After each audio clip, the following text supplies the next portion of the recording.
God, our Creator and King, reigning over us, we lift our voices to sing. You are glorious. We adore you now. Let your love pour out on us. Saturate us. We fill the air with the song of your praise. You are worthy, and we give you glory. We reach for the heavens.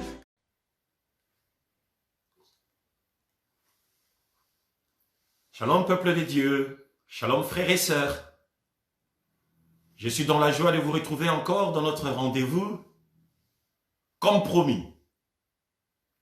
Alors sans plus tarder, j'aimerais que nous puissions remercier le Seigneur notre Dieu, parce que je crois que vous êtes bien installés, chacun devant son écran, petit ou grand, je ne sais pas, mais je crois que vous vous êtes bien installés pour que nous puissions commencer notre programme. Hier, nous avions passé des magnifiques moments au pied du Maître en recevant l'instruction de la part du Seigneur. Parce que il est une vérité dans les Écritures. Dans les livres dans l'épître de Paul à Timothée, il nous dit ceci. Ceci est bon. Cela est bon et agréable devant Dieu notre Sauveur, qui veut que tous les hommes soient sauvés et qu'ils parviennent à la connaissance de la vérité. La connaissance de la vérité. Dieu dans ses projets, dans ses plans, il veut que tous les hommes, sans exception, soient sauvés. Ça fait partie de la volonté souveraine de Dieu. Bon, celui qui veut ou qui refuse, c'est son problème. Mais lui, il veut que tous les hommes soient sauvés et qu'ils parviennent à la connaissance de la vérité. Dieu ne veut pas que simplement nous soyons sauvés, point barre, ça s'arrête là. Non, il y a un parcours. Après que vous ayez reçu l'évangile de Jésus, après que vous ayez soumis votre vie sous la direction du Seigneur, il y a un deuxième parcours. Nous devons grandir dans la connaissance, parvenir à la connaissance de la vérité. Amen. Voilà pourquoi hier, je m'étais permis de mettre l'accent sur la parole. Je sais que j'ai beaucoup poussé la parole hier, mais aujourd'hui, j'essaierai peut-être de doser. Comme ça, nous parlons, nous prêchons la parole, et puis après, nous prenons le temps de prier. Je vous avais dit, ne perdez pas de vue cette réalité. Nous sommes en plein week-end pascal. Et qui dit week-end pascal, nous axerons notre message, où tout ce que nous allons faire sera centré sur la mort et la résurrection de notre Seigneur. Voilà pourquoi nous avions placé la croix au centre de notre message, ou de nos messages, si vous le voulez bien, pendant ce week-end pascal. J'ai senti dans mon cœur de ramener la croix. Alors, j'aimerais juste vous inviter, pour toutes les personnes qui sont déjà en place, et pour tous ceux qui sont en train de se connecter, je vous dis à tous bienvenue, bienvenue, bienvenue frères et sœurs, connectez-vous, que ceux qui sont encore en train de finir leurs histoires se dépêchent, pour qu'ensemble nous puissions démarrer dans notre programme. Je suis dans la joie de voir déjà toutes mes mamans qui sont déjà en ligne là. Je vous salue au nom de Jésus. Je salue tous les frères qui sont en train de se connecter aussi. Et je vous invite en même temps à nous incliner dans la présence du Seigneur. Amen. Nous allons remercier notre Père. Nous allons lui dire merci pour ces moments. Et pour cette, je vais inviter mon épouse à me rejoindre ici. Elle va faire une prière pour ouvrir ces moments. Aujourd'hui, je vais l'honorer en ouvrant ces instants par une prière importante pour recommander cela sous la direction des dieux. Elle va prier avec moi.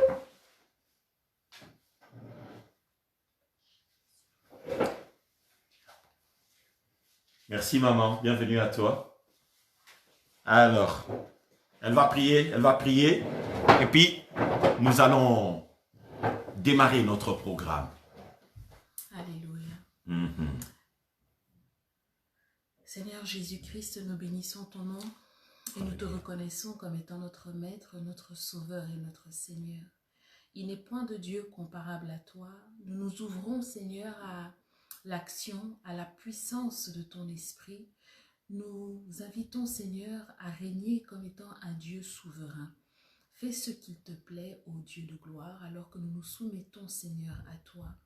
Père Céleste, le monde entier se rappelle et se souvient du sacrifice que tu as fait à la croix de Golgotha. Nous reconnaissons, Seigneur Jésus, que sans ce sacrifice, ô Dieu, nous serions totalement perdus. Nous serions, Seigneur, dirigés tout droit, Seigneur Jésus, pour l'enfer. Mais tu nous as rattrapés, Seigneur, en plein chemin et tu nous as offert la vie gratuitement par le don de ta vie à la croix. Et nous te disons merci dans le nom puissant de Jésus. Amen. Amen. Que notre Dieu soit béni. Merci maman. Que le Seigneur te bénisse pour tout le travail magnifique que tu es en train de faire pour permettre aux frères et sœurs de pouvoir prendre ces temps dans la parole, dans la prière et le travail technique que tu fais, c'est merveilleux. Merci beaucoup.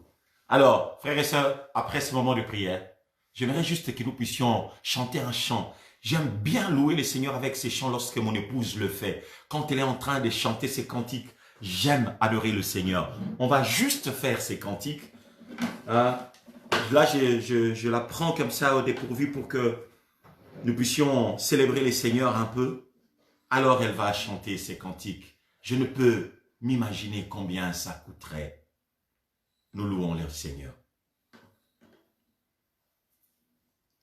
Je ne peux imaginer combien ça coûterait. À la croix, il a pris ma place. Oh, Dieu s'est donné. Je ne peux imaginer combien ça coûterait. À la croix, il a pris ma place.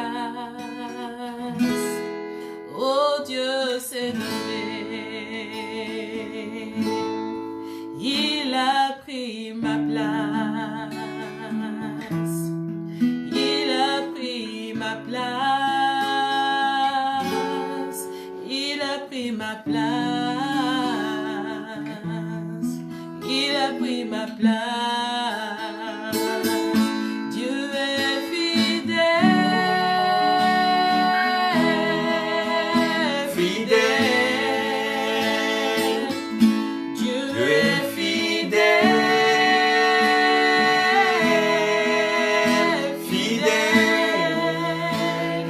Jésus est fidèle.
défend. Alléluia.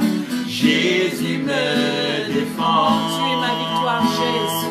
Jésus me défend. Jésus me défend. Tu es amour. Dieu est amour. Amour. Tu es amour. Dieu est amour. Amour. Jésus est amour. L'amour de ma vie, c'est toi. Jésus est amour. Jésus est amour. Jésus est amour.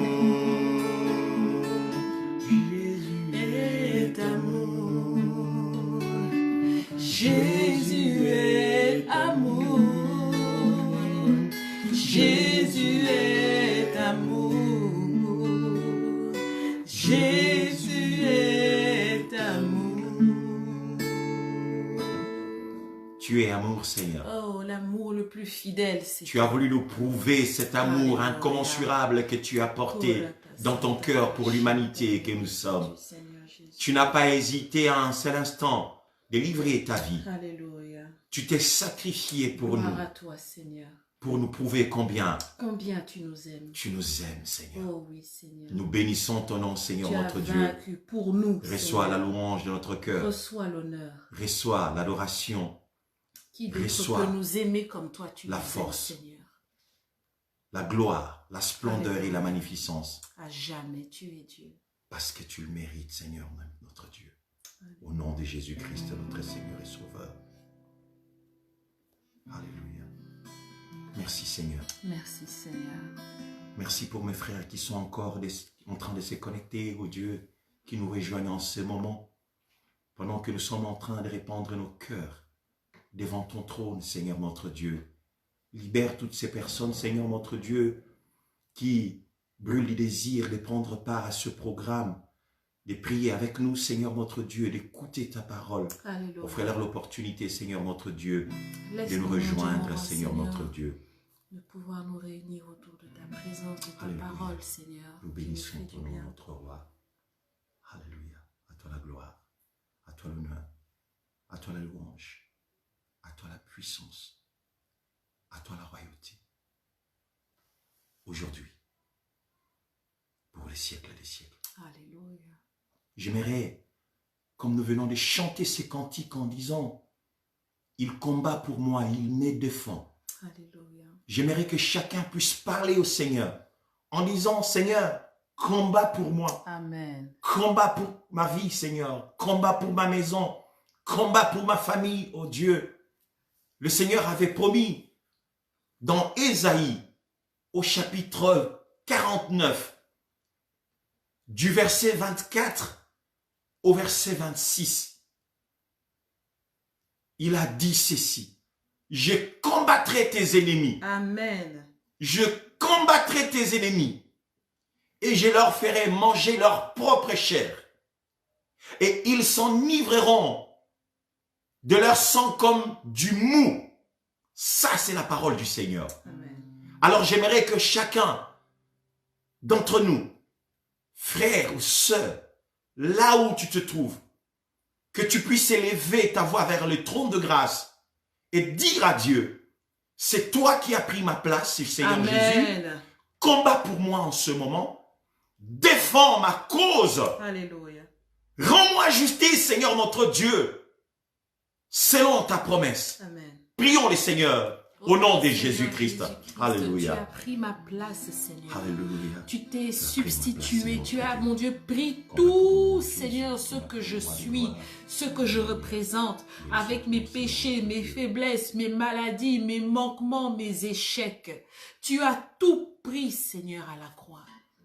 Rien, mon Dieu, m'aura n'a échappé. Seigneur, tu as porté ce lourd fardeau, Seigneur. Si lourd, si lourd, si lourd. Et tu t'es livré. Alléluia. Alléluia. Prosternons-nous devant le roi.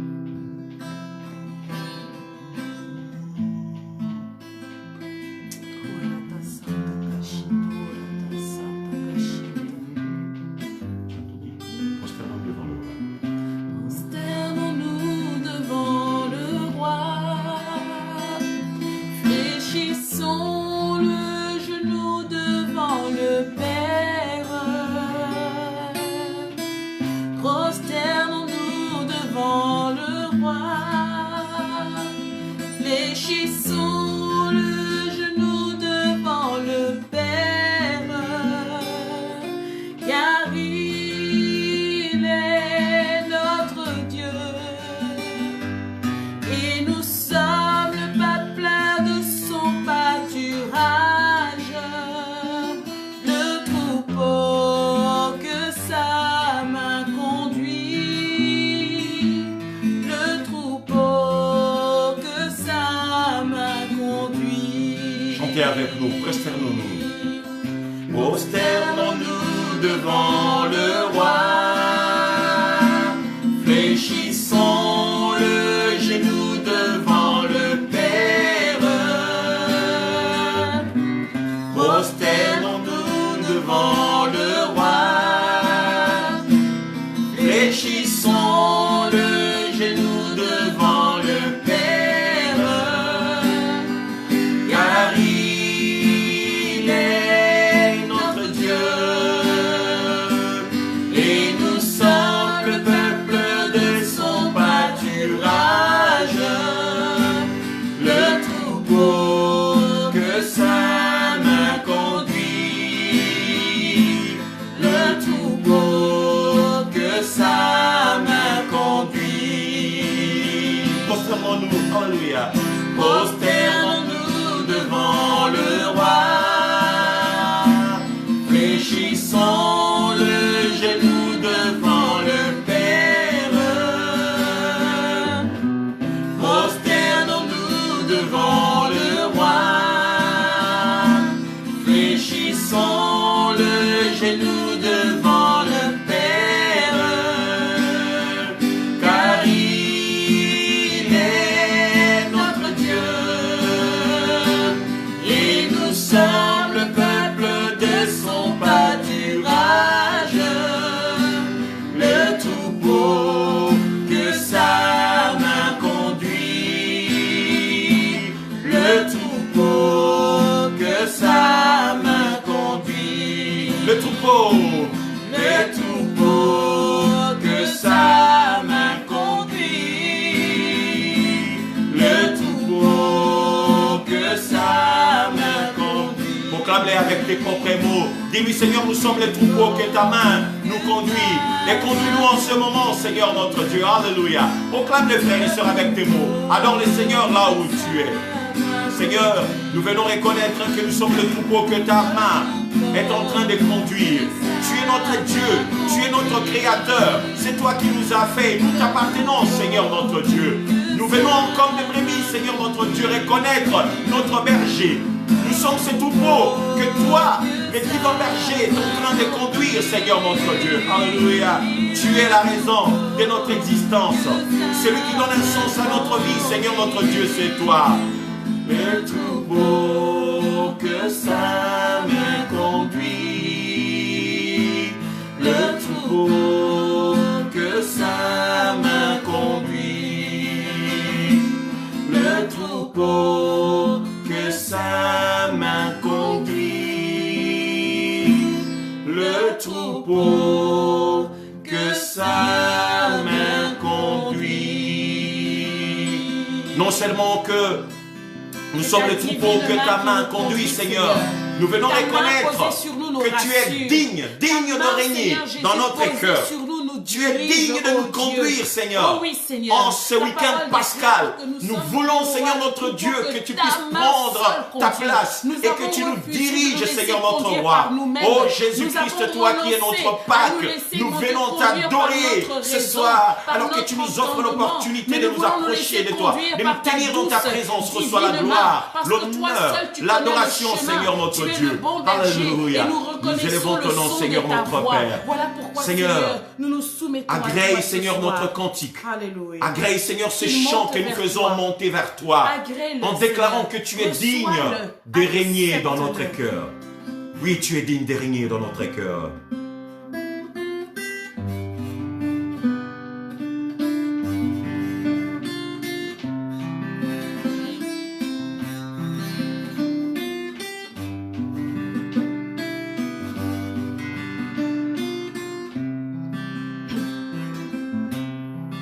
Oui, tu es digne de régner.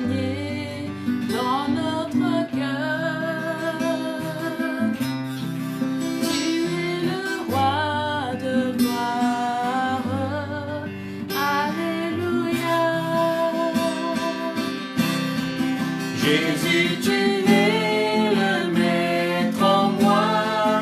Alléluia. Alléluia.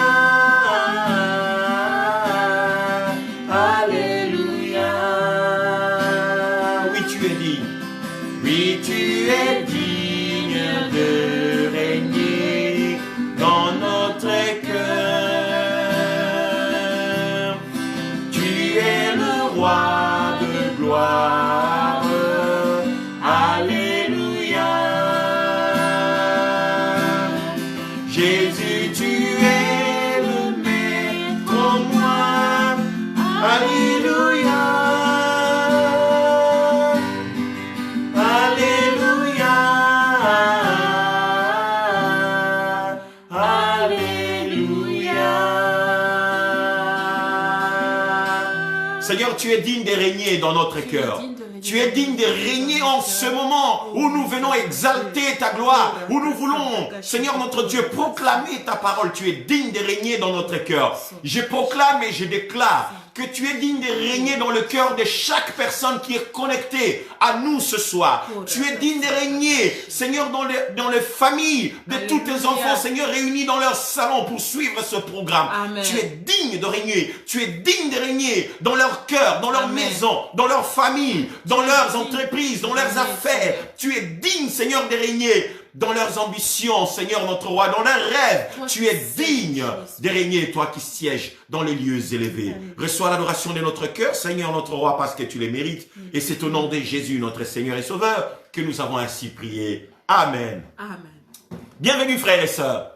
C'est vrai, lorsque nous nous tenons dans la présence du Seigneur, nous nous réjouissons. Parce que c'est là que Dieu a prévu pour nous. Vous savez, il y a une parole que j'aime bien dans les livres des Deutéronome. Alors le Seigneur est en train de dire ceci. Il y aura un lieu. Il y aura un lieu où l'Éternel fera résider son nom. Et c'est là que nous nous réjouirons. C'est là que nous célébrerons. Il y aura un lieu. Et ce lieu-là, c'est le temple. Ce temple-là, c'est nous. Lorsque nous nous mettons à 2 et à 3, nous sommes les lieux où le Seigneur vient, il s'invite, il vient prendre place au milieu de nous et il nous dirige pour la gloire de son nom. Alors, j'aimerais vraiment que nous puissions prendre nos Bibles pour commencer nos enseignements ce soir, continuer ce que nous avions commencé hier parce que nous avions juste commencé à poser les décors dans lesquels nous allons évoluer aujourd'hui. Nous ramène dans les livres des Nombres, là où nous étions hier, au chapitre 21. Pour les personnes qui n'étaient pas connectées avec nous, nous sommes dans les livres des Nombres, au chapitre 21. Je vais remettre encore ces textes sur table. Nous lisons la parole du Seigneur. Le roi d'Arad, cananéen, je suis au verset 1er. Pour les personnes qui sont en train de chercher, nous sommes dans les livres des Nombres, chapitre 21. J'ai fait la lecture à partir du verset 1er. Et la parole dit ceci. Le roi d'Arad, cananéen, qui habitait les Midi, apprit qu'Israël venait par le chemin d'Atarim. Il combattit Israël et emmena des prisonniers. Alors Israël fit un vœu à l'Éternel et dit, « Si tu livres ces peuples entre mes mains, je dévouerai ces villes par interdit. » L'Éternel entendit la voix d'Israël et livra les Cananéens. On les dévoua par interdit, eux et leurs villes, et l'on nomma ces lieux Horma. Ils partirent de la montagne de Hor, par le chemin de la mer Rouge, pour tourner le pays d'Édom. Le peuple s'impatienta en route et parla contre Dieu, contre Moïse. « Pourquoi nous avez-vous fait monter hors d'Égypte? Pour que nous mourions dans les déserts? Car il n'y a point de pain, il n'y a point d'eau, et notre âme est dégoûtée de cette misérable nourriture. » Verset 6. Alors l'Éternel envoya contre le peuple des serpents brûlants. Ils mordirent le peuple, et il mourut beaucoup de gens en Israël. Le peuple vint à Moïse et dit, « Nous avons péché, car nous avons parlé contre l'Éternel et contre toi. Prie l'Éternel afin qu'il éloigne de nous ces serpents. » Moïse pria pour le peuple. l'Éternel dit à Moïse, fais-toi un serpent brûlant et place-le sur une perche. Quiconque aura été mordu et le regardera conservera la vie. Moïse fit un serpent d'airain et les plaça sur une perche, et quiconque avait été mordu par un serpent et regardait les serpents d'airain conservait la vie. Une histoire qui paraît un peu bizarre, mais qui renferme des multitudes d'informations, des choses précieuses pour la vie chrétienne. Une prophétie puissante que nous sommes en train de lire. Nous avions commencé à commenter cela hier. Nous avions vu le Seigneur aller chercher son peuple en Égypte. Dieu a pris les Israélites. Il les a fait sortir sous le bâton des pharaons. Le Seigneur les a retirés de l'esclavage. Il a marqué un terme à leur servitude. Dieu les a fait passer des esclaves aux hommes libres. Et il avait un projet magnifique pour ce peuple. Alors qu'il les a fait sortir de l'Égypte, il avait une destination. Dieu devait les conduire jusqu'à la terre promise. Cette terre qu'il avait promis à Abraham. Et dont les descendants d'Abraham, Isaac et Jacob devaient prendre part aussi. Et le Seigneur était à la tête de cette armée, de ces grands troupeaux. Comme je viens de chanter tout à l'heure, nous sommes le troupeau de ton pâturage. Et c'est toi les bergers qui nous conduis. Et Dieu était à la tête d'Israël, en train de diriger son peuple, de le faire entrer dans cette terre promise, parce qu'il ne devait pas manquer à sa parole. Il ne devait pas faillir à ses promesses. Vous savez, dans Jérémie chapitre 1, le Seigneur est en train de dire au verset 12, il veille sur sa parole pour l'accomplir. Et quand le Seigneur promet quelque chose, il doit accomplir absolument. Comme il avait annoncé qu'il devait leur donner une terre, Dieu devait leur donner cette terre. Il devait les faire entrer dans cette terre. Parce que si Dieu n'accomplissait pas cette promesse, il allait mentir. Et lorsque Dieu ment, il cesse d'être Dieu. Un Dieu qui n'accomplit pas sa parole, un Dieu qui n'accomplit pas ses promesses, il cesse d'être Dieu. Mentir, pour notre Dieu, c'est un arrêt de mort. C'est signer sa propre mort. Il cesse d'être Dieu. Alors il devait diriger son peuple vers la terre promise. Et comme ils étaient sortis, je disais hier, ils ont rencontré énormément d'obstacles sur leur chemin. Et dans notre histoire, nous avons vu un des rois qui s'était dressé contre Israël pour lui barrer la route. Ils ont attaqué Israël par surprise. Ils ont renversé le peuple. Ils ont pris des otages. Israël avait essuyé la veste. C'était douloureux. Et les enfants d'Israël n'ont pas voulu avaler ces comprimés amers. Ils sont restés sur cet endroit. Ils ont dit, Seigneur, il faudra qu'il y ait une revanche.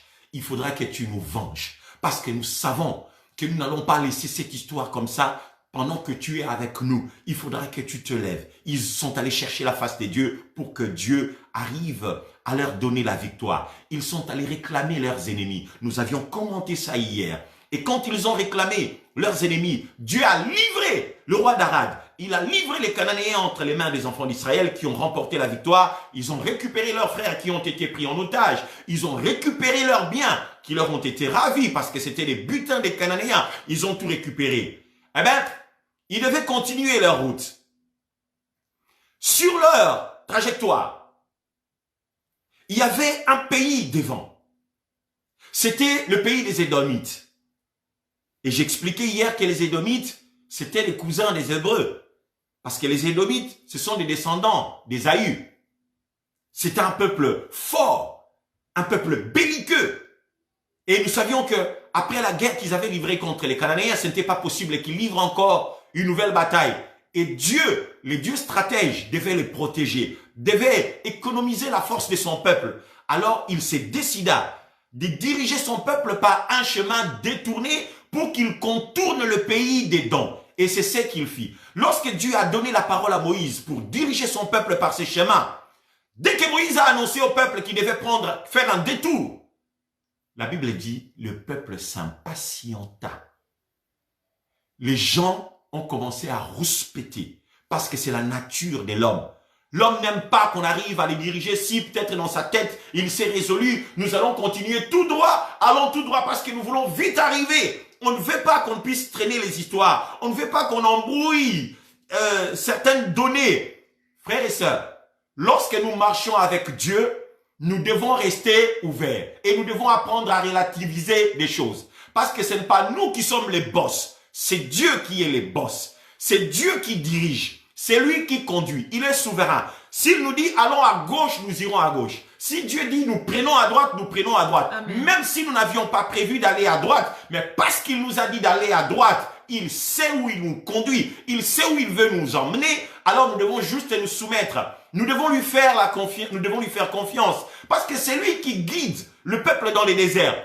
Il répond lui-même au nom du chemin.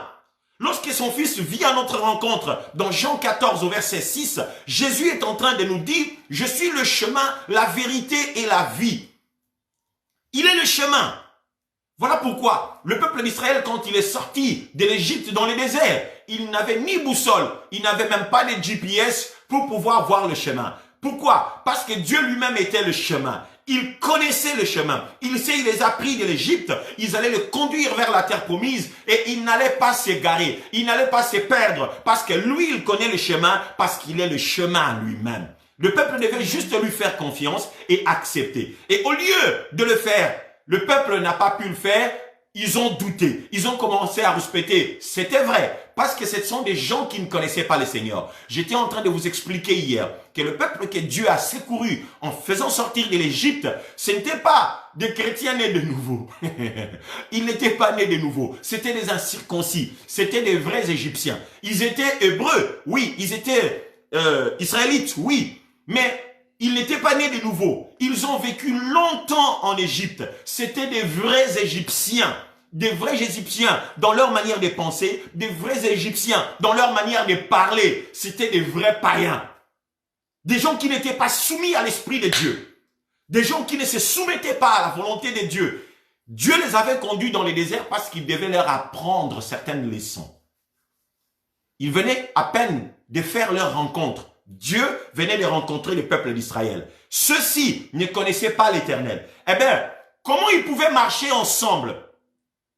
Amos nous a posé une question dans son livre, au chapitre 3, je crois. Amos a posé cette question. Deux hommes marcheraient-ils ensemble sans être convenus? Est-ce que deux personnes peuvent-ils marcher ensemble sans se convenir? Ce n'est pas possible que deux personnes puissent marcher ensemble sans se convenir. Il fallait qu'ils apprennent les uns les autres. Qu'ils apprennent à se connaître. Les Israélites devaient connaître Dieu et Dieu devait apprendre à connaître. Dieu ne devait même pas apprendre parce qu'il les connaissait. Étant le Dieu souverain, c'est lui qui est le possesseur, le détenteur de l'omniscience. Il connaissait ce peuple. Il n'avait pas besoin de les sonder. Il le connaissait. Lui, il a fait sa volonté en les dirigeant dans les déserts parce qu'il avait des leçons à leur donner pour que le peuple apprenne à le connaître. Ils avaient simplement entendu parler dans le passé des dieux de leur père, les dieux d'Israël, les dieux d'Abraham, les dieux d'Isaac, les dieux de Jacob. Ils l'avaient entendu mais ils ne les connaissaient pas. Et dans les déserts, c'était le moyen que Dieu avait mis en place pour pouvoir se révéler à son peuple. Le Seigneur les a conduits dans les déserts pour parler à leur cœur, pour leur donner des leçons, pour qu'ils puissent découvrir le Seigneur. Vous savez, la marche avec Dieu, elle devient intéressante lorsque nous commençons à vivre les différentes révélations de Dieu. Lorsque vous n'avez pas la révélation de Dieu, frères et sœurs, marcher avec Dieu va être lourd. Marcher avec le Seigneur, ça va être pénible pour vous. Parce que vous serez en train de marcher avec quelqu'un que vous ne connaissez pas, que vous ne comprenez pas. Raison pour laquelle vous allez voir beaucoup de chrétiens souffrent dans leur parcours. Ils n'arrivent pas à évoluer. Ils n'arrivent pas à bien marcher avec le Seigneur parce que ils ne connaissent pas le Seigneur. Ils n'ont pas encore vécu les différentes révélations de l'Éternel. Et c'est dans un cheminement que Dieu choisit toujours à se révéler à son peuple. Dieu va commencer à se faire connaître. Eh bien, comme les Israélites ne les connaissaient pas, l'endroit approprié, idéal, où il devait bien apprendre ces leçons, c'était dans les déserts. Et Dieu les conduit dans les déserts. Et là, la première leçon que le Seigneur voulait leur donner, c'était la leçon de la dépendance à Dieu. Ils devaient apprendre la dépendance à Dieu. Ça, c'est la première des leçons que le Seigneur nous apprend. Si nous voulons marcher avec le Seigneur et que nous n'arrivons pas à dépendre de lui, eh bien, nous n'irons pas loin avec le Seigneur. Nous ne ferons pas long feu dans notre vie chrétienne. Apprendre à dépendre de Dieu. Apprendre à dépendre de Dieu. Plus Dieu se révèle, plus nous les connaissons, mieux nous l'aimerons. Parce que vous ne pouvez pas aimer quelqu'un que vous ne connaissez pas. Vous ne pouvez pas faire confiance à quelqu'un que vous ne connaissez pas. Voilà pourquoi Dieu va commencer à se révéler à son peuple pour qu'ils apprennent à les connaître, qu'ils apprennent à découvrir qu'il est tout puissant. Il a la puissance et les capacités de pourvoir à tous leurs besoins dans un lieu aride, là où il n'y a ni eau, là où il n'y a pas de nourriture, là où il n'y a pas de magasins, là où il n'y a pas de marché. Le peuple devait s'attendre à lui en tout et pour tout. Vous savez, dans les livres des psaumes, je crois dans les psaumes 122 et puis dans les psaumes 123, le Seigneur est en train de parler d'une réalité importante. Permettez-moi peut-être si je peux retrouver ces versets pour que nous puissions les lire, si c'est les bons.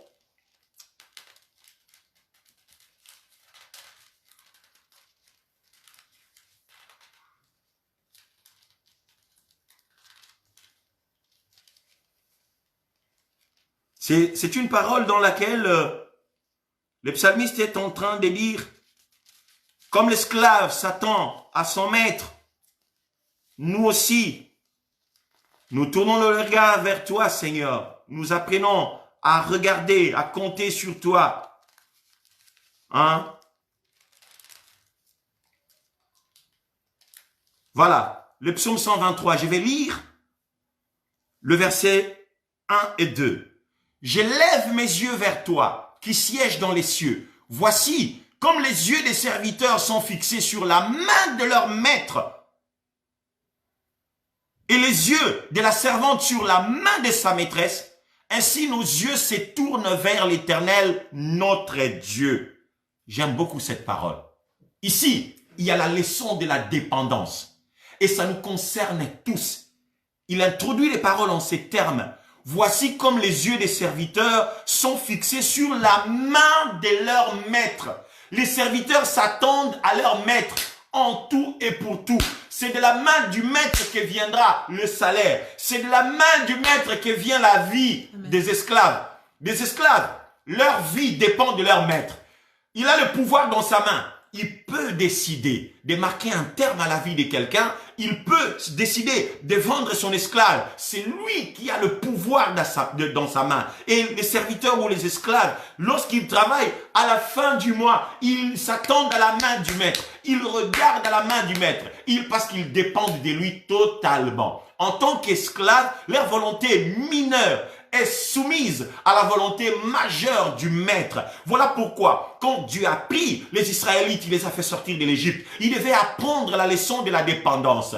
Tout enfant de Dieu qui refuse d'apprendre la dépendance, il échoue dans son parcours et il ne pourra pas avancer, aller plus loin avec le Seigneur dans ses périples. Alors frères et sœurs, j'aimerais inviter quelqu'un qui m'entend ce soir à pouvoir changer son fusil d'épaule par rapport à sa manière de comprendre et de concevoir la spiritualité et la marche avec Dieu. Il faut être prêt à apprendre à se soumettre, à apprendre à s'attendre à Dieu. Sinon, nous n'irons pas loin. Retournons dans notre texte. Dieu le fait entrer dans les déserts où Israël devait apprendre cette grande leçon de la dépendance. Chemin faisant, Dieu décide alors de prendre le chemin contourné où le peuple avait impatienté. Ils ont dit non, nous ne pouvons pas accepter de partir par là. Eh bien, ça a causé le problème. Ils ont mal parlé contre le Seigneur. Le peuple a mal parlé contre Moïse. Et cela n'a pas plu du tout à l'Éternel. Et comme ils étaient incapables d'apprécier tous les soins de Dieu, comme je l'avais dit hier, le Seigneur va juste retirer sa protection qui leur assurait. Et quand le Seigneur a retiré la protection, nous avions vu un phénomène bizarre qui a eu lieu. Des serpents ont surgi de nulle part. Peut-être ils se cachaient dans les sables.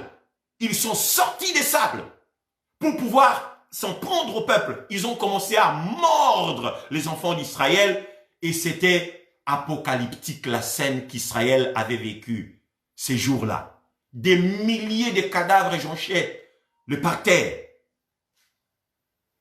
C'était un spectacle épouvantable. C'était de l'horreur qu'Israël avait vécue ces jours-là. Eh bien, le peuple n'avait pas d'autre choix que de pouvoir revenir à Moïse qu'ils avaient critiqué. Ils devaient revenir à Moïse et ils ont demandé à Moïse de prier l'Éternel en leur faveur. Et qu'il demande à Dieu d'éloigner le fléau, les serpents brûlants qui étaient en train de causer du dégât au milieu de son peuple.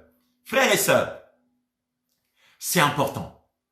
Cette situation, c'est là que nous étions en train d'axer notre message. Le peuple s'impatiente.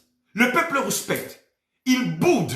Il parle mal contre l'Éternel. Il parle mal contre son serviteur Moïse. Et Dieu leur retire sa protection. Le serpent les tue. Et tellement que c'était quelque chose d'apocalyptique.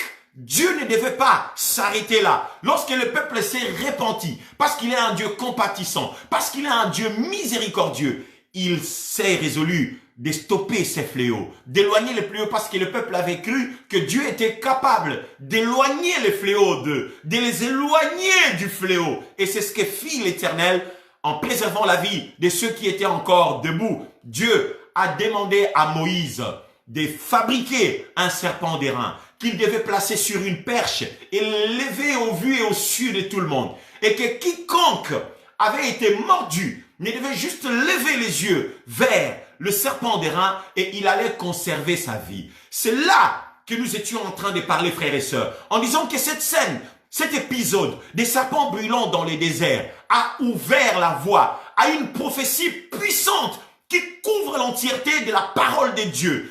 Au travers de cette scène des serpents brûlants et de la perche, le serpent d'airain qui a été suspendu sur la perche, c'est une prophétie parce qu'elle est en train de proclamer ce que Jésus devait vivre. L'épisode des serpents d'airain, c'est une prophétie puissante qui parle du Messie qui devait prendre notre place. Jésus qui devait mourir. Vous savez ce qui était intéressant dans le texte comme on l'avait lu et que j'avais commenté hier. Dieu, lorsque son peuple revient à lui pour lui faire part de leur danger, combien beaucoup de gens étaient morts. Ils ont demandé à Moïse de prier le Seigneur et que Dieu arrive à éloigner d'eux ces fléaux, que le Seigneur éloigne des serpents. Remarquez, leur demande était très claire. Ils ont demandé à Moïse, prie pour que l'Éternel éloigne les serpents de nous. Mais regarde ce que Dieu va faire. Dieu va dire à Moïse, fais-toi un serpent d'airain. Tu le placeras sur une perche et tu l'élèveras. Quiconque sera mordu regardera au serpent d'airain et conservera la vie. Vous ne trouvez pas que cette manière de faire est un peu bizarre? Dieu est tout puissant, il est souverain. La requête du peuple c'était éloigne les serpents. Mais c'est que quand le Seigneur se met à résoudre le problème, Dieu ne fait pas disparaître les serpents brûlants. Est-ce que vous aviez déjà réfléchi à ça? Dieu n'a pas enlevé les serpents brûlants. Dieu a dit à Moïse, fais-toi un serpent d'airain. Il a fait une figure du serpent brûlant, mais en airain, et qu'il a suspendu sur une perche. Dieu n'a pas chassé des serpents qui étaient là toujours en train de rôder au milieu du peuple, qui étaient en train de mordre. Dieu ne les a pas tués, Dieu ne les a pas écartés, Dieu ne les a pas chassés, Dieu les a laissés là. Maintenant, l'affaire s'est passée entre lui et son peuple. Ces peuples rebelles, ces peuples qui apprenaient à se soumettre, à découvrir l'Éternel. Dieu a laissé les serpents là. Comme ça, lorsque quelqu'un serait mordu, il criera vers l'Éternel. Il regardera au serpent d'airain et Dieu allait intervenir. Le problème est que la guérison ou la délivrance qui venait, la vie qui était conservée ne dépendait pas du serpent qui a été suspendu sur la perche. Ce n'est pas les serpents d'airain qui leur donnaient la vie, qui préservaient la vie au peuple. Loin de là, frères et sœurs. Je disais hier, il y avait quelque chose derrière le regard que le peuple portait sur les serpents d'airain. Le serpent d'airain là, le serpent en bronze, c'est pas lui qui guérissait le peuple. C'est pas lui qui apportait la vie au peuple. Non. C'est Dieu lui-même qui donnait la vie. Parce que, en mettant cette disposition en place, de manière à ce que quiconque est mordu lève le regard vers le ciel, c'était une manière de produire la foi. Dieu cultivait la foi dans son peuple sans qu'ils s'en rendent compte. Dieu leur apprenait la marche par la foi. Et c'est ce que le peuple a fait. Dieu leur a dit, vous regarderez. Et les gens ont fait quoi? Ils ont regardé. Ils ont cru en Dieu. Ils ont cru en Dieu. Ils ont commencé à vivre par la foi. Ça, c'était une leçon importante qu'Israël a appris dans le désert. Parce que c'était un peuple qui ne connaissait pas Dieu. C'était des Égyptiens dans leur mentalité. C'était des Égyptiens dans leur manière de penser et de parler. C'était des purs Égyptiens qui étaient sortis. Alors, le Seigneur devait leur apprendre. Quand on marche avec le Seigneur, on ne marche pas par la vue. On marche par la foi. Et il devait intégrer cette leçon. La marche avec Dieu, c'est une marche par la foi. Beaucoup de chrétiens aujourd'hui sont incapables de marcher avec Dieu par la foi. Voilà pourquoi, dans Hébreux chapitre 11, au verset 6, la parole de Dieu nous dit ceci. Or, sans la foi, nul ne peut lui être agréable.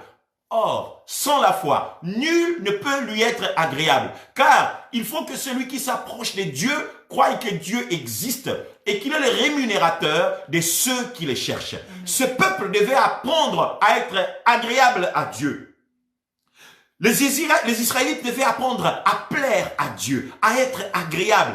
Et voilà pourquoi Dieu a commencé à leur inculquer l'ABCD de la foi.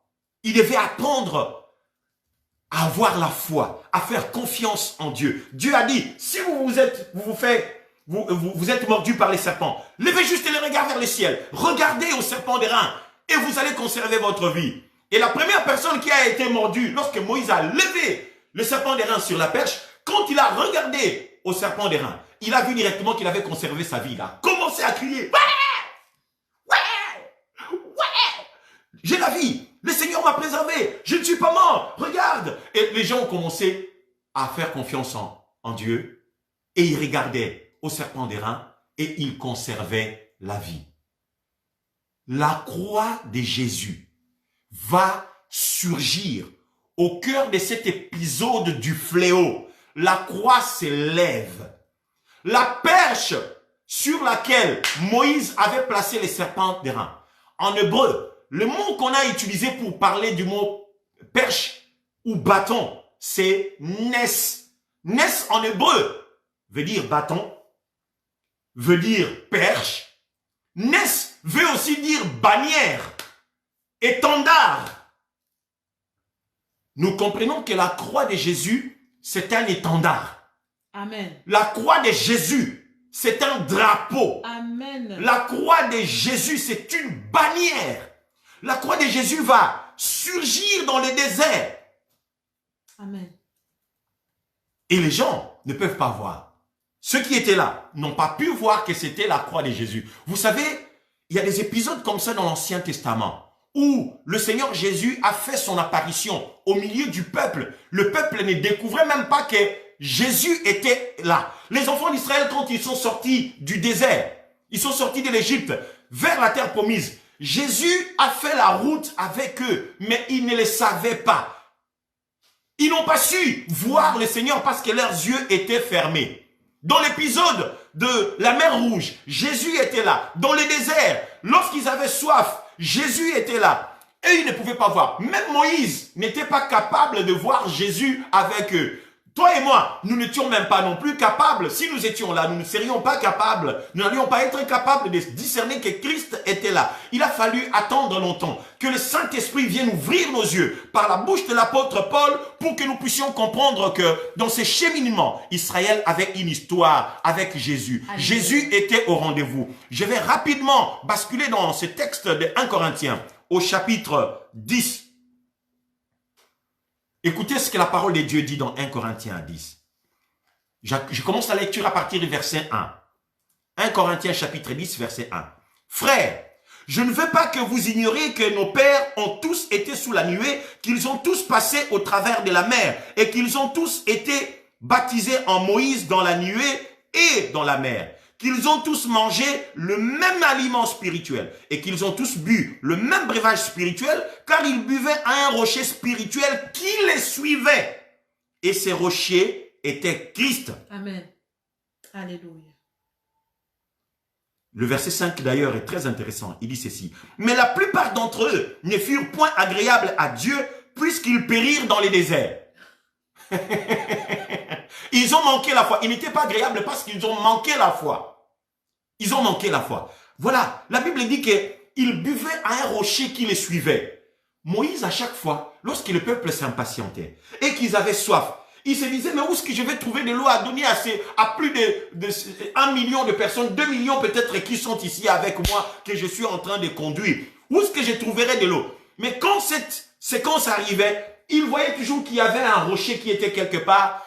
Et l'Éternel le faisait tourner vers ces rochers-là en disant, va au rocher, tape le rocher, l'eau va jaillir.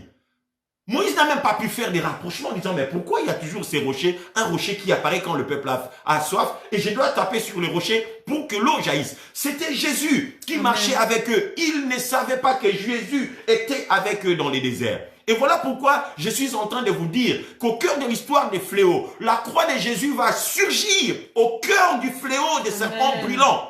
Pour dire, la croix est la solution au fléau. Et j'aimerais le répéter encore aujourd'hui. La croix de Jésus doit être placée au centre du fléau de coronavirus. Nous devons lever la croix de Jésus. Nous devons parler de l'œuvre de la croix de Christ au cœur du fléau. Parce que le fléau des serpents brûlants dans les déserts, c'était juste une image, une préfiguration des différents fléaux. Donc je vais parler tout à l'heure. Ça représentait ces fléaux, effectivement, y compris le fléau du coronavirus est concerné. À la croix, il y a la réponse. Amen. Il y a la réponse au coronavirus sur la croix de Jésus. La mort de Jésus, l'œuvre salvatrice que Jésus a accomplie sur la croix. Il y a la réponse au monde de l'humanité. Il y a la réponse au problème du coronavirus que les hommes n'arrivent pas à maîtriser pour l'instant. La solution est à la croix de Jésus. Quiconque serait mordu par un serpent brûlant relèverait les yeux vers le serpent d'airain et recevrait la guérison. La solution était là dans la croix de Jésus qui a été représentée par cette perche. La solution du coronavirus est là, sur la croix, est auprès de Jésus. L'œuvre que Jésus-Christ est en train d'accomplir. Il y a la vie en Jésus. Les hommes doivent tourner leur regard vers le Seigneur pour recevoir la vie en cette crise de coronavirus. C'est ainsi que bon nombre de gens parviendront aussi à préserver leur vie. Moi, je crois que tous ceux qui auront la foi en Dieu, ceux qui auront la foi en Jésus-Christ, que le Seigneur les préserverait, le Seigneur les préservera. Parce Amen. que vous croyez que le Seigneur, mon Dieu, vous garde. Parce que vous Alléluia. croyez en lui, qu'il est capable de le faire. Que le Seigneur déploie sur vous sa couverture de protection et qu'il vous sécurise. Qu'il vous éloigne du coronavirus. Qu'il éloigne même le coronavirus de votre route, de votre maison, de votre famille. Au nom de Jésus. Alléluia. Recevez cela, frères et sœurs. Amen. La croix de Jésus va surgir dans les déserts. La croix a surgi dans les déserts. Et j'étais hier en train de vous commenter quelque chose de fort en disant que pourquoi la croix doit surgir dans les déserts dans l'épisode de Moïse avec les serpents brûlants et les serpents d'airain. Le Seigneur était en train de nous ramener dans une réalité qu'il devait accomplir. Le Seigneur était en train de dire, les serpents qui ont mordu les enfants d'Israël dans les déserts, la croix doit s'élever. Le Fils de l'homme va venir secourir les hommes parce qu'il doit régler les problèmes d'un serpent ancien. Un serpent ancien que les gens ont tendance à oublier. Il est venimeux. Il a un venin qui est mortel. Lorsqu'il pique, ça brûle. Lui aussi, on devait l'appeler le serpent ancien brûlant. C'est Satan, c'est le diable.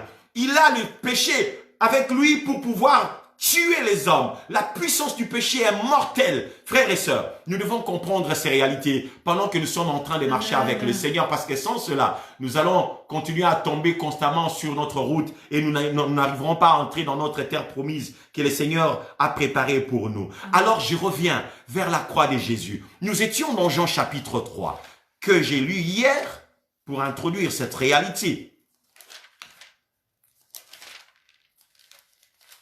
Quelques années plus tard, le Seigneur va faire un rapprochement entre l'épisode des serpents brûlants et lui.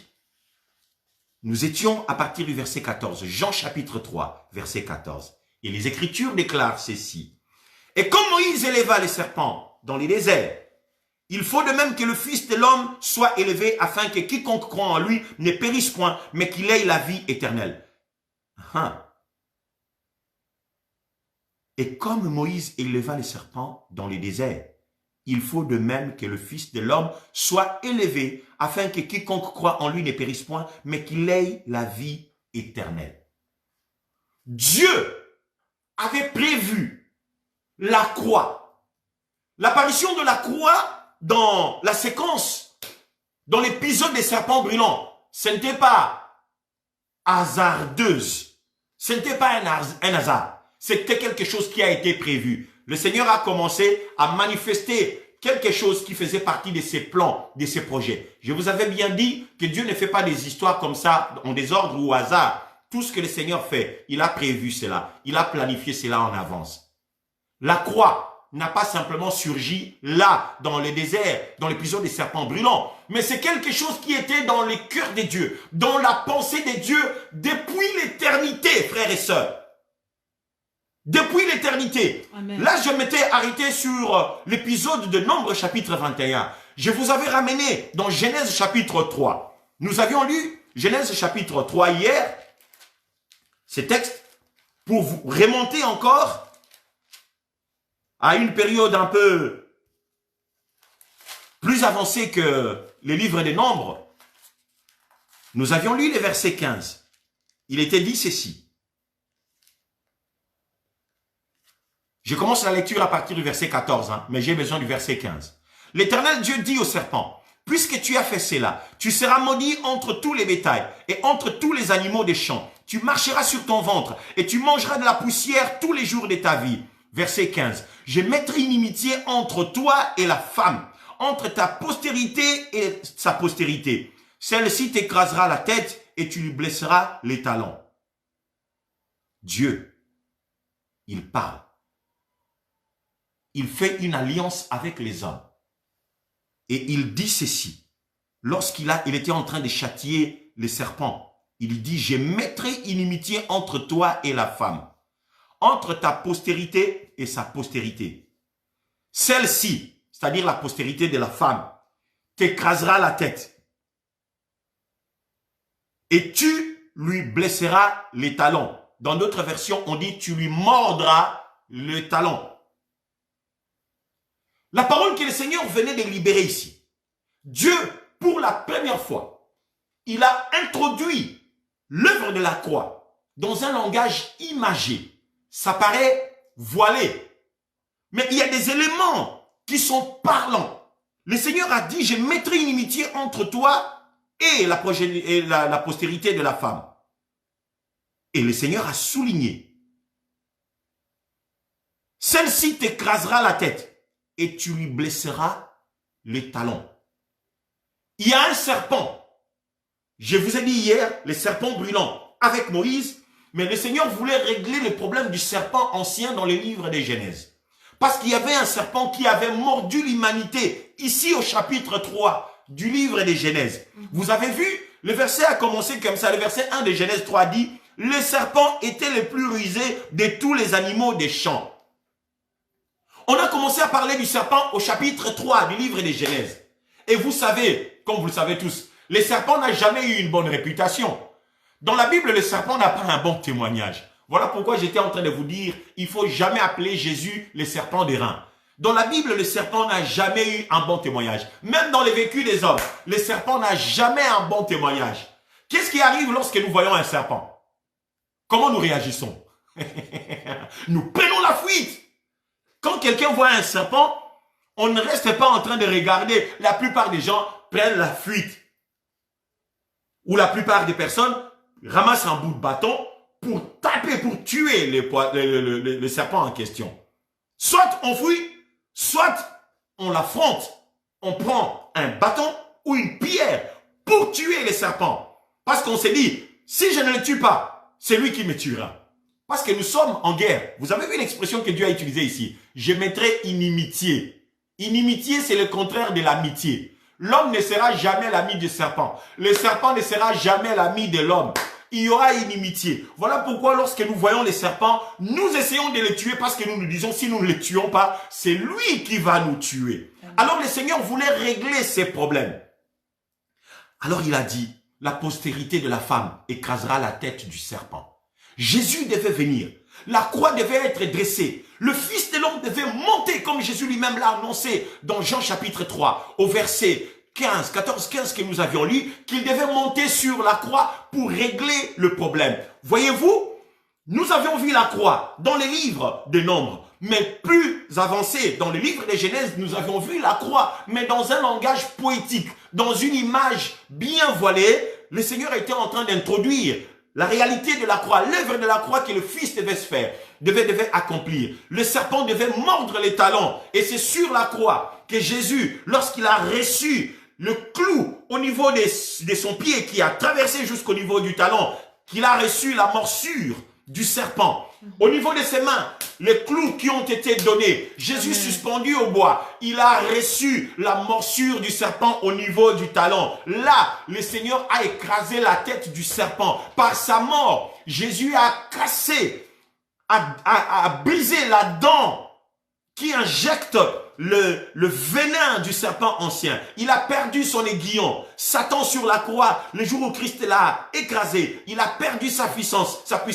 Sa dent a été brisée, a été anéantie totalement pour qu'il ne puisse plus nuire. Son crochet, excusez-moi, le terme que je cherchais, c'est le crochet. Son crochet a été brisé, son crochet a été neutralisé pour qu'il ne puisse plus nous causer du tort. Jésus a réglé ses problèmes sur la croix. Alors, comme il devait prendre notre place, il a subi ce que nous devrions subir. Jésus a subi ce que les enfants d'Israël avaient subi dans le désert, la morsure de ces serpents brûlants, leur crochet. Jésus l'a subi pour toi et moi. Parce que nous n'étions pas là. Ceux qui étaient présents avec Moïse, bon nombre sont morts et ont été épargnés ceux qui avaient levé leurs yeux par la foi et qui ont regardé au serpent d'airain. Nous, aujourd'hui, c'est la croix de Jésus. La croix de Christ était au centre du fléau. La croix de Jésus, le Seigneur l'a placée directement au centre du jardin d'Éden lorsque Adam et Ève ont péché. Là, par le péché d'Adam et Ève, l'humanité entière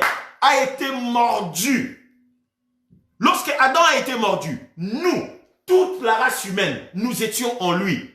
Étant en Adam, comme il a été mordu, nous tous nous avons été mordus avec lui. C'est un peu l'image d'un homme et d'une femme qui ont contracté le sida. Ils sont infectés par le sida. L'homme est infecté, la femme est infectée. Ils sont porteurs du sida dans leur corps. Lorsqu'ils vont commencer à donner vie, ils vont transmettre cette maladie dans leurs enfants. Nous aussi, en sortant d'Adam et Ève, nous n'étions pas là les jours où ils avaient péché. Mais comme le sida du péché était en eux, en donnant naissance, ils nous ont transmis le sida du péché. Nous naissons tous avec le sida du péché en nous. La nature humaine. La nature humaine, c'est ça, le péché que nous portons en nous. La nature adamique. Nous naissons tous pécheurs. Vous savez, les hommes ont toujours tendance à dire que non, nous naissons bons. L'homme naît bien ou il naît bon et c'est la société qui les corrompt. C'est faux, nous naissons des pécheurs. Parce que Dieu a raison quand il nous explique des choses que nous ne comprenons pas. Lui, il le sait, il le voit bien. C'est lui qui est la vérité. Les hommes qui viennent discuter, ils ne sont pas la vérité. Nous devons faire confiance en Dieu lorsque Dieu nous parle. Lorsqu'un bébé naît, voyez-vous, nous les Africains, nous avons toujours l'habitude de dire quand un bébé naît, on dit « Ah, ce bébé, c'est un ange de Dieu, c'est un ange. » Ce n'est pas un ange. Un bébé, ce n'est pas un ange. Un bébé, c'est un pécheur. Mon bébé qui venait de naître là, il n'y a pas longtemps, mon yo-yo, Il est un pécheur parce qu'il est né avec la nature pécheresse, la nature adamique. Amen. Yo-Yo n'est pas né de nouveau. Quand il se décide de chauffer sa maman, il chauffe sa maman. Il ne tient pas compte que ma maman c'est une servante de Dieu. Il chauffe parce qu'il n'est pas né de nouveau. Il a la nature adamique, c'est comme ça. Il a le sida du péché. Tout être humain porte le sida du péché qui a été transmis par Adam quand ils étaient dans les jardins d'Éden. Eh bien, parce qu'ils ont été mordus par les serpents, l'humanité entière a été mordue. Et pour régler ces problèmes de la morsure du péché de l'humanité, qui a eu lieu dans le 3e chapitre du livre de Genèse, le Seigneur va permettre que la croix de Jésus soit érigée et que son Fils monte à notre place. C'est nous qui étions censés être sur la croix, parce que c'était notre place. Jésus a pris notre place. Comme nous avions chanté au travers de ces beaux cantiques que mon épouse a présentés en disant « Il a pris ma place, Jésus a pris ma place, il a pris notre place, c'était à notre place. Il a payé le prix pour que toi et moi, nous puissions vivre. » Alors nous devons recentrer la croix de Christ dans notre vie. Je vous disais, j'allais vous conduire pour que vous puissiez comprendre pourquoi Dieu a permis que la croix surgisse dans l'épisode du désert avec les serpents brûlants. Comment le Seigneur a voulu que la croix surgisse tout juste après que Adam et Ève aient péché. Et Dieu a introduit cette réalité. Il parle de la croix dans un langage poétique et voilé. Au travers de cette histoire où le fils devait, la postérité de la femme allait écraser la tête du serpent. Mais bien loin, le problème de la croix remonte plus loin que ça. J'aimerais vous conduire hors du temps. Ce que nous venons de lire ici, c'était dans les temps. Avec Moïse et dans les jardins d'Éden, c'était dans les temps. J'aimerais que nous puissions sortir du temps, c'est-à-dire nous retournons dans l'éternité pour que nous puissions voir que la croix était déjà dans la pensée de Dieu, dans l'éternité. Prenez vos Bibles, nous allons lire dans 1 Pierre chapitre 1. Écoutez ce que le verset 20 nous dit. 1 Pierre chapitre 1.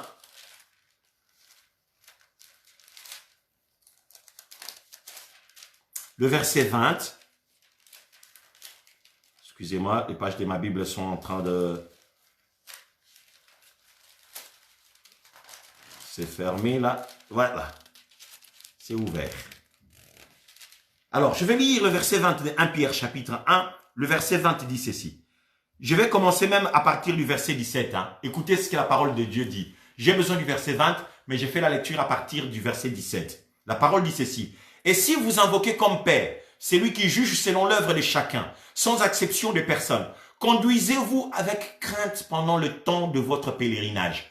Conduisez-vous avec crainte pendant le temps de votre pèlerinage. Les Juifs qui étaient sortis, les Israélites qui étaient sortis de l'Égypte ne s'étaient pas conduits avec crainte dans leur voyage, dans leur pèlerinage vers la terre promise. Mais à nous, le Saint-Esprit nous interpelle en disant, conduisez-vous avec crainte. Nous devons faire très attention pendant que nous marchons à Dieu, pendant que nous marchons avec Dieu, pendant que nous cheminons avec le Seigneur, marchez avec crainte pendant le temps de votre pèlerinage. Verset 18 dit ceci. Sachant que ce n'est pas par des choses périssables, par de l'argent ou de l'or, que vous avez été rachetés de la vaine manière de vivre que vous aviez hérité de vos pères, mais par le sang précieux de Christ, comme d'un agneau sans défaut et sans tache, prédestiné avant la fondation du monde et manifesté à la fin des temps à cause de vous. Amen. On nous présente Jésus ici. On nous a ramenés dans l'éternité.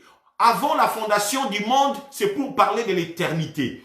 Le projet de la croix existait déjà dans l'éternité. Dieu avait des projets que les hommes ne connaissaient pas. Dieu avait des plans. Il avait des dessins que les hommes ne connaissaient pas. Et dans ces dessins-là, il y avait déjà une toile, un tableau où on pouvait voir Jésus comme l'agneau de Dieu. Alléluia. Qui allait être immolé. C'était dessiné. Il y avait un tableau comme ça dans l'éternité. Il fallait sortir du temps, aller dans l'éternité pour aller voir cela. Alors on a parlé de Christ comme d'un agneau. Je vais prendre les termes exacts. Il dit Christ comme d'un agneau précieux. Comme d'un agneau sans tache, sans défaut, sans tache, prédestiné avant la fondation du monde. Amen. Et quand on parle de l'agneau, on voit les sacrifices, on voit l'autel. Quand Jésus est prêché comme l'agneau, vous vous souvenez dans cette séquence, dans l'évangile des Jean, au chapitre 1, un jour, je vais faire une parenthèse rapidement. Jean-Baptiste était en train de prêcher la parole, et pendant qu'il était avec ses disciples, il voit Jésus passer. Alors, il a libéré cette parole qui a traversé l'esprit des disciples, des gens qui étaient là. La Bible dit ceci. Le verset 35. Jean chapitre 1, verset 35. Le lendemain, Jean était encore là avec 2 de ses disciples. Et ayant vu Jésus qui passait, il dit, voilà l'agneau de Dieu. Amen. Les 2 disciples l'entendirent prononcer ces paroles et ils suivirent Jésus. Il a introduit Jésus auprès de ses disciples en disant, voici l'agneau de Dieu. Il n'avait pas dit, suivez-le. Il a dit juste, voici l'agneau de Dieu. Amen. La réaction de ses disciples devait interpeller Jean-Baptiste en disant, mais tiens, mais est-ce que moi je vous ai demandé de le suivre? Je vous ai dit juste, voici l'agneau de Dieu. À l'écoute de cette parole, les disciples de Jean-Baptiste ont quitté Jean-Baptiste, ils ont suivi Jésus. Nous devons nous poser la question, pourquoi ont-ils quitté? Pourquoi ont-ils quitté leur maître pour suivre Jésus à l'écoute de cette parole? Amen. Parce que cette parole avait une autre résonance dans leur esprit. Quand il a dit, voici l'agneau, ils étaient des personnes qui étaient versées dans la lecture de l'Ancien Testament. Ils comprenaient profondément les choses de Dieu. J'aimerais, frères et sœurs, que vous puissiez beaucoup vous livrer à la lecture de la parole de Dieu. Comme ça, vous aurez une connaissance profonde des choses. Vous n'entendrez pas les choses de la même manière que tout le monde. Amen. À cause de la parole que vous êtes en train de lire, vous comprendrez les choses différemment. Parce que vous serez toujours en avance. Vous aurez toujours un pas d'avance par rapport aux autres parce que vous êtes versés dans la parole de Dieu. Et comme ils étaient versés dans les Écritures, quand il a dit voici l'agneau de Dieu, ils ont compris beaucoup de choses. Amen. Que c'est cette personne qui devait ôter les péchés du monde. C'est lui qui devait résoudre les problèmes du péché. C'est lui qui devait payer le prix pour que les hommes puissent vivre. Ils savaient cela. Ils ont compris cela lorsqu'il a fait juste mention du mot agneau. Alors, derrière le mot agneau, pour qu'un agneau puisse enlever les péchés, il devait être sacrifié. Amen. Donc cet agneau, c'était un agneau sacrificiel. Et qui dit agneau, parle aussi d'un autel où l'agneau allait être immolé, sacrifié. Eh bien, Jésus en tant qu'agneau, où est l'autel? Où est l'autel sur lequel l'agneau devait être crucifié? Ces jours-là, les gens ont vu Jésus sur le bois, crucifié.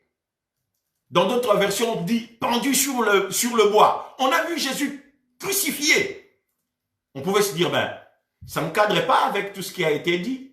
On a dit qu'il était l'agneau. Si s'il est l'agneau, on doit le mettre, on doit voir l'autel. Oui, ces jours-là, alors que Jésus mourait, il y avait un autel.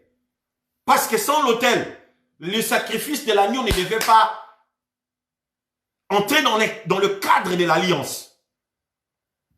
Pour que l'agneau soit immolé, il faut qu'il y ait un autel.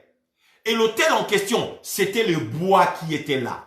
La perche qu'on a utilisée pour mettre les serpents des reins. Chez Jésus, c'était le bois. Je vous ramène sur la réalité de ces bois. Pour qu'on puisse immoler un agneau, pour qu'on brûle un agneau, pour qu'on fasse un sacrifice de brûler l'Holocauste, parce que l'Holocauste, il faut qu'on le brûle avec du feu, n'est-ce pas? Amen. Il faut qu'il y ait du bois. Il faut qu'il y ait du bois pour qu'on brûle. Il faut du bois. Sans le bois, on ne peut pas. Imaginez, souvenez-vous, je vous ramène dans l'épisode d'Abraham avec Isaac. Abraham a pris son fils parce que Dieu avait demandé à Abraham de sacrifier son enfant. Et puis Abraham a pris Isaac. Il ne pouvait pas dire à sa femme Sarah que Dieu m'a demandé d'aller sacrifier notre fils parce que c'était l'unique fils qu'ils avaient. Avec tout l'amour qu'il avait, s'il le disait, je crois que Sarah allait piquer une crise cardiaque. Elle allait tomber et mourir directement. Il a caché la réalité à sa femme. Il a pris l'enfant. Ils sont partis. Sur le chemin, le petit n'était pas con, hein. Le petit Isaac n'était pas con, il n'était pas bête. Il s'est dit, mais papa, tu m'as dit que nous allons offrir au Seigneur, nous allons sacrifier. Mais, nous avons le bois ici. Mais où est l'agneau? Nous avons le bois avec nous. Mais où est l'agneau? Voyez-vous? Dans le cadre de l'histoire de Jésus, je vais le dire dans le sens contraire. Nous avons l'agneau. Mais où est le bois? Il y a l'agneau qui est ici. Jésus est l'agneau. Mais où est le bois? Où nous allons mettre le feu? Là où nous allons faire l'autel. Où est le bois? Où sont les bois? je ne veux pas parler dans le pluriel comme ça, je vais dire juste simplement, où est le bois? Alors là, ça va nous conduire à la réflexion d'un sujet très profond. Vous savez, lorsque Jésus va venir prendre la place des hommes pour mourir en tant que l'agneau, Jésus pouvait choisir sa mort. Le Fils de Dieu pouvait choisir la mort. Et vous savez, à l'époque des Grecs et des Romains, ils avaient la manière de tuer des gens, les brigands et les gens de mauvaise vie, des méchants qu'on arrivait à arrêter. Ils avaient plusieurs manières de procéder à leur exécution. On pouvait tuer quelqu'un par lapidation. Ok? On pouvait tuer quelqu'un par strangulation. On étrangle quelqu'un et puis on les tue. On pouvait tuer quelqu'un par suffocation. C'est-à-dire, on l'étouffe. Mais il y avait un autre moyen que les Carthaginois étaient en train d'utiliser, c'était la crucifixion. On pouvait tuer quelqu'un par pendaison ou par crucifixion. La pendaison et la crucifixion faisaient appel au bois. Il fallait qu'il y ait un bois. On devait poser une potence. On prend le malfaiteur, on le met sur la potence, on lie ses bras et ses pieds. Il y a des personnes qu'on n'arrivait pas à tuer. On les lie juste, on les laisse sous le soleil, exposées au soleil sur son poteau. Et la personne allait mourir par suffocation. La chaleur en Israël, l'étouffement. Quand tu bloques comme ça, tu n'arrives pas à respirer. Tu n'arriveras pas à bien respirer. Et les personnes arrivaient à mourir seules. Il y a d'autres personnes, pendant qu'ils étaient pendus au bois, on accélérait leur mort. On brisait leurs bras, on brisait leurs jambes, on brisait leurs genoux pour que la mort arrive vite. Les Carthaginois, les Égyptiens, les Mèdes, les Perses, ils utilisaient déjà la crucifixion pour punir des méchants dans leur société. C'est-à-dire, avant que Jésus ne meure, il pouvait faire le choix de la manière dont il allait mourir. Voyez-vous? Il y avait plusieurs choix. Jésus n'a pas voulu mourir par lapidation. Pendant qu'il exerçait son ministère, combien de fois on a tenté de tuer le Seigneur avec des pierres? On a lapidé Jésus. Est-ce qu'on l'avait eu? Non, parce qu'il savait qu'il ne devait pas mourir par lapidation. Ça allait fausser l'accomplissement des prophéties bibliques.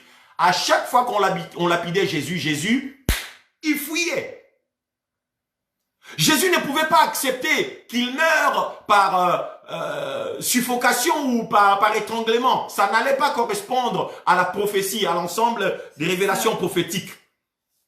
Jésus a accepté la crucifixion parce que ça correspondait à des vérités bibliques, frères et sœurs. Amen. La crucifixion, Jésus a choisi la crucifixion pour un but bien précis. Et je vais vous expliquer. Regardez. Lorsque les enfants d'Israël étaient avec Moïse dans le désert, la mort est venue par quel moyen? Par des moyens de serpents brûlants, n'est-ce pas? Amen. Les serpents brûlants ont mordu les enfants d'Israël et les enfants d'Israël sont morts. Pour extirper la mort au milieu des enfants d'Israël dans les déserts, Dieu va donner une solution à Moïse en disant « Fais-toi un serpent d'airain ». Comme la mort est entrée par les serpents, c'est par les serpents que le Seigneur va faire sortir la mort. Je vous ai dit, ça fait partie des systèmes d'action de Dieu. Vous voyez, même nous, sur le plan humain, nous avions copié des choses que Dieu fait. Le Seigneur traite le mal par le mal. C'est le principe des vaccins. Amen. Avec le Covid, quand on fait les vaccins, on prend les virus qui sont responsables du mal. On prend ces virus, on le travaille, on leur injecte des produits pour essayer de les rendre, de neutraliser leur agressivité, ainsi de suite. Et on prend ces mêmes virus qui tuent, on les inocule dans notre corps parce qu'on les a travaillés. C'est ça les vaccins, le principe des vaccins. On utilise les mêmes bactéries qui causent les morts, le même virus, le même microbe qui tue, on le travaille et puis on les injecte ensuite dans le corps. Ils vont aller combattre ceux qui causent la mort. Dieu utilise le mal par le mal. Les serpents brûlants ont apporté la mort. Dieu va dire à Moïse de faire les serpents d'airain et les serpents d'airain va enlever la mort du milieu des enfants d'Israël. Alors qu'en est-il avec Jésus maintenant? Pourquoi il a choisi la croix? Pourquoi il a choisi de mourir sur le bois? J'aimerais vous rafraîchir. On va lire dans Galates chapitre 3. Écoutez ce que la parole de Dieu dit dans Galates chapitre 3, le verset 13. Voyez-vous, rien, tout ce qui est marqué, mentionné dans la Bible, ce n'est pas en vain. Tout ce que Dieu a consigné dans les Écritures, c'est pour notre instruction. Alors, la parole de Dieu nous dit ceci dans Galates chapitre 3. Je vais lire le verset 13. La Bible dit ceci. Christ nous a rachetés de la malédiction de la loi, étant devenu malédiction pour nous, car il est écrit, maudit est quiconque est pendu au bois. Amen. Celui qui est pendu au bois est maudit.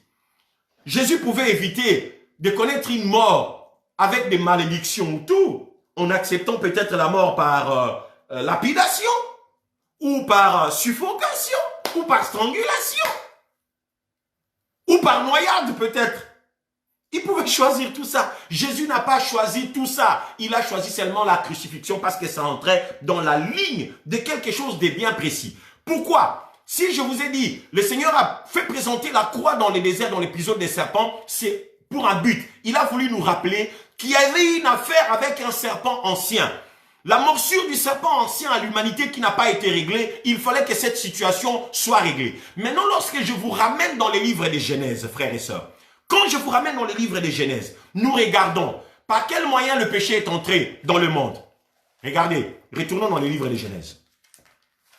Pour que vous puissiez comprendre pourquoi Jésus est monté sur le bois maudit. Nous lisons la parole du Seigneur, la Bible dit ceci.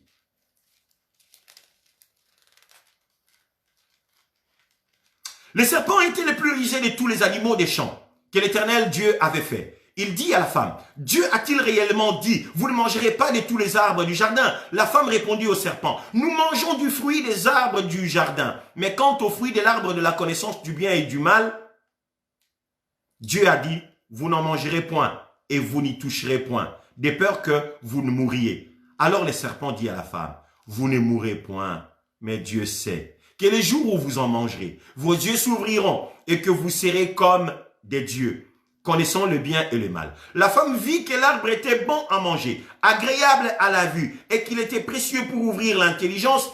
Elle prit de son fruit et en mangea. Elle en donna aussi à son mari, qui était auprès d'elle, et il en mangea. Les yeux de l'un et de l'autre s'ouvrirent, et ils connurent qu'ils étaient nus. Ayant cousu des feuilles de figuier, ils s'en firent des ceintures. Alors ils entendirent la voix de l'Éternel Dieu qui parcourait les jardins vers le soir, et l'homme et sa femme se cachèrent loin de la face de l'Éternel Dieu au milieu des arbres du jardin. Verset 9. Mais l'Éternel Dieu appela l'homme et lui dit, où es-tu? Il répondit, j'ai entendu ta voix dans le jardin et j'y ai peur parce que je suis nu et je me suis caché. Et l'Éternel Dieu dit, qui t'a appris que tu es nu? Est-ce que tu as mangé de l'arbre dont je t'avais défendu de manger? L'homme répondit, la femme que tu as mise auprès de moi m'a donné de l'arbre et j'en ai mangé. Voilà l'histoire. Le péché est entré dans la vie des hommes par le biais d'un arbre. Le péché est entré dans la vie des hommes par le biais d'un arbre. Eh bien, comme le péché est entré par le biais d'un arbre, du bois, le bois c'est de l'arbre. Amen. Le bois, c'est de l'arbre. Comme le péché est entré dans la vie des hommes, par un arbre, par un bois, il fallait aussi que ce soit par le bois que le péché doit être éradiqué, extirpé, évincé de la vie des hommes. Je vous ai montré dans les livres d'Exode, le péché, dans les livres de Nombre, le péché était, la mort était entrée par les serpents brûlants, par les serpents d'airain. Le Seigneur a extirpé la mort du milieu du peuple. Et dans le jardin d'Éden, comme le serpent ancien était venu inoculer son venin en utilisant un arbre, le fruit d'un arbre, le péché est entré par le fruit. Donc le péché est entré par un arbre, il fallait aussi que par l'arbre le péché soit extirpé. D'où le Fils de l'homme devait monter sur le bois, sur la croix, connaître la crucifixion, comme ça il allait bien régler ses problèmes. Amen. Voilà pourquoi le Seigneur ne devait pas passer par la lapidation, ni par la noyade, ni par la strangulation, ni par la suffocation. Il devait monter sur la croix, le bois maudit, pour aller régler les problèmes du péché qui était rentré par le bois, par un fruit qui a conduit l'humanité tout entière à porter le poison du péché en lui. Amen. frères et sœurs. Amen. C'est ça. La croix va se dresser au centre de la vie. La croix était au centre de la pensée de Dieu dans l'éternité. La croix était au centre du jardin d'Éden. La croix était au centre de l'épisode du désert avec des serpents brûlants. C'est pour dire, dans des problèmes des hommes, dans des situations des hommes, Alléluia. dans des combats des hommes, dans les pépins de la vie des hommes, dans les épreuves de la vie des hommes, la croix de Jésus, nous devons la mettre au centre. La solution à tous nos problèmes, à tous nos maux, au fléau de l'humanité, c'est la croix de Jésus. C'est la mort de Jésus. Parce que quand nous parlons de la croix, nous voyons la mort de Jésus. Jésus devait mourir pour nous. Et il est monté en prenant notre place. Et là, vous connaissez tous ces beaux textes. J'aimerais conclure ce soir ici en lisant Ésaïe chapitre 53. J'ai tellement de choses à vous dire là-dessus, mais faute de temps, je ne vais pas m'éterniser. Je vais dans Ésaïe chapitre 53 et nous lisons la parole du Seigneur. Suivez avec moi ce qui est mentionné dedans.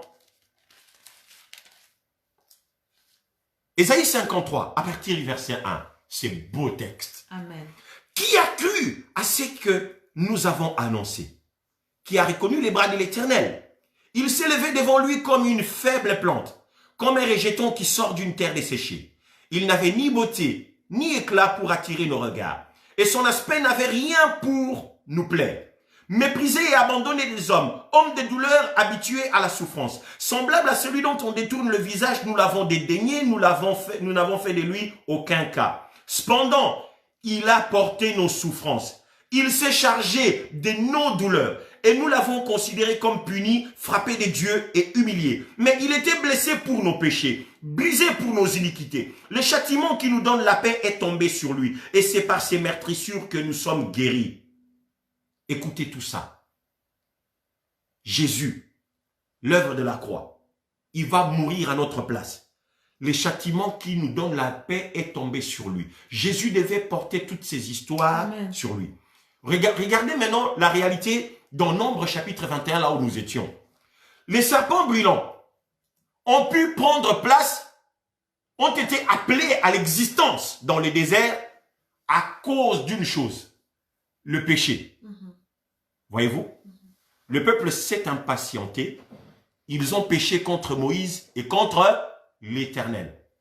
Eh bien, là, il y avait un problème du péché. Eh bien, comme le péché est entré dans la vie des hommes, il fallait qu'il y ait la croix. Et Dieu a dit à Moïse, fais la perche et tu fais un serpent d'airain, l'objet de malheur. L'instrument par lequel la mort est entrée au milieu de mon peuple, tu les fais en airain et tu vas le mettre sur la perche. C'est-à-dire, dans le cadre du désert, on avait le péché, on avait la mort représentée par les serpents brûlants, et puis il y avait la croix représentée par la perche, et il y avait l'image de Jésus par les serpents d'airain qui devait être placé sur la perche. Voyez-vous? Et toutes ces histoires-là devaient marcher ensemble. Le problème du péché. Jésus va mourir à cause du péché. Ceux qui sont tombés dans les déserts sont tombés parce qu'ils avaient péché. Ils ont mal parlé contre Dieu. Ils ont péché contre Moïse, ils ont péché contre l'Éternel. Regardez, quel a été le péché qui a permis que des milliers de personnes meurent par des morsures de ces serpents? Pourquoi? La Bible a dit que le peuple s'est impatienté. Et en réalité, qu'est-ce qu'ils avaient fait? Dieu avait dit, vous devez prendre un chemin détourné pour contourner le pays des Édomites. Le peuple a boudé. C'est comme s'ils ne voulaient pas prendre ces chemins-là. C'était ça leur péché. Ils ont désobéi. Le peuple s'est entêté. Ils ont marqué une résistance. J'aimerais que vous puissiez voir, nous puissions analyser ces péchés-là, parce que la Bible nous a simplement appris, lorsque nous étions en train de lire Nombre chapitre 21, on dit, quand les hommes ont vu que plusieurs d'entre eux étaient morts, ils revinrent à Moïse, ils ont dit à Moïse, prie pour nous, dis à l'Éternel d'éloigner la mort de nous. Nous reconnaissons que nous avons péché contre toi et contre l'Éternel. Ils ont reconnu leur péché. Parce que c'est le péché qui était la cause de cette mort. Le péché a suscité, a appelé à l'existence des serpents brûlants pour qu'ils puissent tuer le peuple qui était là. D'où le Seigneur devait régler le problème du péché. Je vous avais dit, s'il y a un fléau pire que le coronavirus, il y a un fléau pire que les serpents brûlants, c'est le fléau du péché. Or, nos sociétés actuelles dans lesquelles nous vivons, ils ont banalisé le péché. On a vulgarisé le péché. Le péché est devenu bon. Le péché est devenu quelque chose de bien. Le mal est devenu bien. Nous sommes en train de vivre à l'envers. C'est ça la perversité. Vivre à l'envers, c'est la perversité. Lorsque nous commençons à dire, à prendre le mal comme bien, et le bien est devenu mal, ça, c'est la perversité. C'est le péché. Notre société a approuvé le péché. Nous avons approuvé le massacre, le meurtre. Nous approuvons l'avortement. Nous approuvons des histoires inappropriées que les gens sont en train de faire. L'homosexualité, des histoires semblables. Nous acceptons cela alors que ce sont des choses que Dieu, dans sa nature de sainteté et dans sa société de sainteté, n'approuve pas. Nous avons commencé à approuver le mal pour défier Dieu. Alors j'aimerais juste que vous puissiez voir pourquoi le Seigneur déteste autant le péché. Parce que le péché, c'est un mal. Il est un mal que Dieu n'approuvera jamais. Il est un mal que le Seigneur n'approuvera pas, ne supportera pas, ne cautionnera pas. Voilà pourquoi lorsque le mal, le péché est commis, Dieu doit punir le péché. Dieu doit punir le péché. Alors, avec les enfants, je commence d'abord avec Adam dans les déserts, pour que nous puissions être dans la logique. Sinon, si vous voulez, je reste dans notre texte de Nombre chapitre 21. Les enfants d'Israël rouspètent. Ils ont désobéi. Ils ont dit non, nous ne voulons pas prendre le chemin détourné, nous voulons aller tout droit. Et le Seigneur a dit non, non, non, non. Moi, j'ai prévu que nous puissions prendre le chemin détourné. Alors, ils devaient suivre la direction du Seigneur. Oula. Ils devaient suivre la direction du Seigneur. Et ils n'ont pas voulu. Regardez, leur péché commence par là. Le péché est d'abord une désobéissance. Le péché est une désobéissance. Dieu a dit, nous contournons le pays des dons. Et ils ne veulent pas contourner le pays des dons. Ils veulent aller tout droit. Et pourtant, c'est Dieu qui connaissait les chemins qui les dirigeait. Dieu voyait des choses qu'eux, ils ne voyaient pas. Et parce qu'ils ont désobéi, ils ont péché. Le péché est d'abord une désobéissance. Et une désobéissance qui doit être punie par le Seigneur. Lorsque le péché revêt le caractère des désobéissances, il se transforme directement en quelque chose d'autre d'après. Il devient une révolte. Le péché devient une révolte. Une révolte, c'est une intention que nous avons en nous, une mauvaise intention, une attitude de refus. On s'oppose, on se rébelle. Non, nous n'allons pas faire ça. Dieu a dit, faites, non, nous ne voulons pas. Ça, c'est la révolte. Et il y a le péché dans notre cœur parce que nous sommes toujours rebelles. Nous nous révoltons toujours à chaque fois que Dieu nous parle. Nous ne voulons jamais nous soumettre. Et c'est ce que les enfants d'Israël ont fait dans les déserts. Ils ont désobéi à l'Éternel. Ils se sont révoltés contre l'Éternel. Et la révolte, lorsqu'elle est consommée, elle devient une offense. Vous voyez comment le péché évolue? Désobéissance. La désobéissance évolue en révolte. La révolte évolue en une offense. Une offense, c'est une attaque contre Dieu. C'est un outrage. Lorsqu'on offense Dieu, c'est-à-dire on s'est attaqué à Dieu. Regardez, les enfants d'Israël s'étaient attaqués à Dieu. Ils ont mal parlé contre le Seigneur. Ils s'étaient attaqués directement à la souveraineté de Dieu. Ils ont attaqué l'Éternel dans son honneur. Parce qu'ils n'ont pas voulu lui donner l'honneur qui lui valait, qui lui convenait, qui lui revenait en tant que le maître qui les dirigeait. Et là, ils ont péché. Et l'offense, lorsque l'offense est consommée, elle mute, elle devient une transgression. Une transgression, c'est-à-dire, on nous trépasse les limites. Ils ont mal parlé contre Dieu. Et Dieu devait rester Dieu. Eux, ils sont des hommes. Ils sont en dessous. Il y avait des limites qu'ils devaient respecter. Ils ont transgressé les limites par rapport au respect qui leur a été assigné, qui leur a été tracé, imposé. Ils devaient honorer le Seigneur. Ils ont outrepassé les limites. Ils sont entrés dans le camp de Dieu pour parler à Dieu comme si Dieu était leur pote.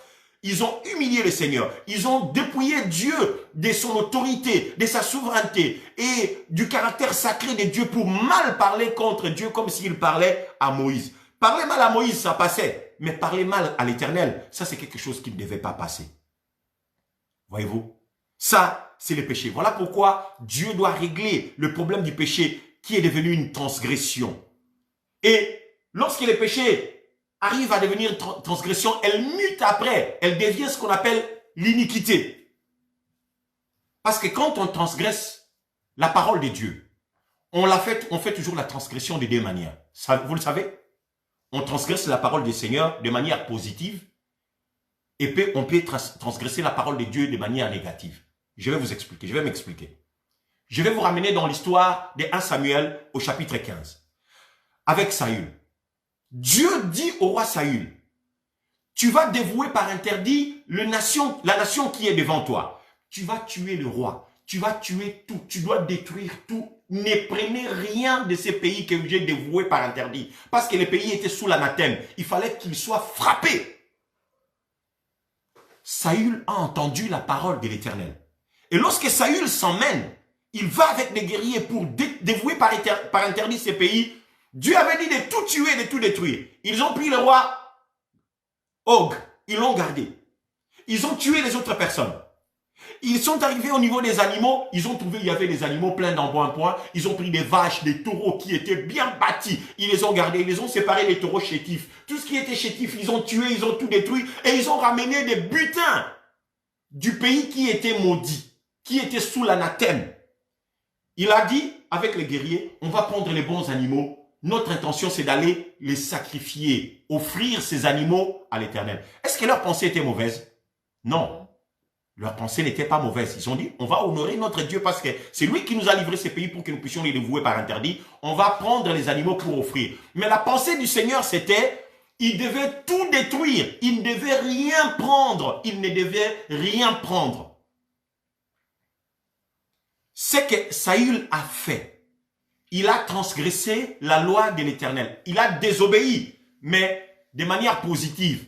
Parce qu'il y a l'élément intentionnel. Il a fait pour l'honneur du Seigneur. Mais Dieu n'avait pas besoin des histoires qui étaient sous anathème.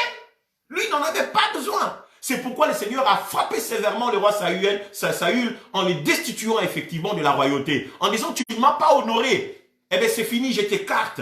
On devait oindre David à la place de Saül à cause de cela. Parce qu'il a transgressé de manière positive la loi de l'Éternel. Et de manière négative, lorsqu'on transgresse la loi de manière négative, en grec, on parle du terme anomia. Anomia. Il y a nomos, qui veut dire loi ou règle. Et puis, il y a le préfixe a, anomia, c'est-à-dire de manière négative. Faire le contraire, négativement, agir négativement. J'aurai à vous expliquer encore toutes ces histoires prochainement. Voyez-vous, à cause du péché, le Seigneur va sanctionner. Il a sanctionné les enfants d'Israël dans le désert. Les serpents brûlants les ont mordus. Et il fallait que la croix soit là. La croix était dans la pensée du Seigneur pour régler le problème. Nous devrions recevoir la vie par la croix. La mort de Jésus devait donner la vie aux hommes. La mort qui a toujours été quelque chose de triste auprès des hommes. Par exemple, ces derniers temps, nous avions suivi un témoignage, une dame en France qui est en train de parler de ce qui est arrivé à son mari, qui est parti à l'hôpital en cette période de coronavirus. Il avait un autre problème et il va là-bas, son mari va mourir bizarrement et on n'arrive même pas à donner des éclaircissements. La mort est partout, les gens sont en train de pleurer. Et le Seigneur, lui, sa mort, au lieu d'être quelque chose de triste, ça devient quelque chose qui apporte la vie, la joie. La nouvelle de la mort a toujours été triste, mais la nouvelle de la mort de Jésus a apporté, a amené la joie dans notre cœur. Nous avons le salut, nous avons la paix, nous vivons parce que Jésus est mort pour nous. Je m'arrête là, frère, même s'il y a tellement à dire, je vais fermer la source aujourd'hui. On va continuer demain à 11 h pour la gloire du Seigneur. Je vais vous inviter à vous incliner dans la prière. Nous allons dire quelques mots à Dieu. Nous allons remercier le Seigneur pour la croix. Nous allons lui dire merci pour son don de vie. Il a accepté de souffrir lui-même. Il a accepté d'être immolé pour que vous et moi, nous puissions vivre. Il est tellement bon. Sans sa mort, nous serions condamnés à porter en nous les brûlures du venin du serpent ancien. Nous serions en train de brûler encore par le péché qui nous consume de l'intérieur et qui détruit notre vie et qui continue à causer des morts partout. Remercions le Seigneur pour la vie. Remercions le Seigneur pour sa mort. La mort de Jésus nous a donné la vie. Disons-lui merci. Au nom de Jésus, prions. Père Céleste, nous venons te dire merci au nom de Jésus. Nous te rendons grâce et gloire pour la grâce ô combien magnifique que tu nous fais de pouvoir jouir de ces moments, Seigneur notre Père, d'écouter ta parole. Cette parole qui nous éclaire, cette parole qui fait tomber les écailles de nos yeux, cette parole qui ouvre notre esprit et notre entendement aux choses d'en haut, aux réalités spirituelles. Nous bénissons ton nom, Seigneur notre Dieu, pour cette puissante parole. Merci de nous équiper ainsi. Merci d'élever notre niveau, Seigneur, de compréhension des choses et de la connaissance. Merci pour tes desseins par rapport à la croix de Jésus. Merci pour tes desseins, tes projets que tu avais, tes plans que tu avais pour nous par rapport à la mort de Jésus. Cette mort qui nous apporte la vie. Si Jésus n'était pas mort, nous serions encore dans la servitude. Nous serions esclaves. Nous serions matés, écrasés par Satan et son armée qui continuerait, Seigneur notre Dieu, à nous traiter comme de moins que rien. Merci.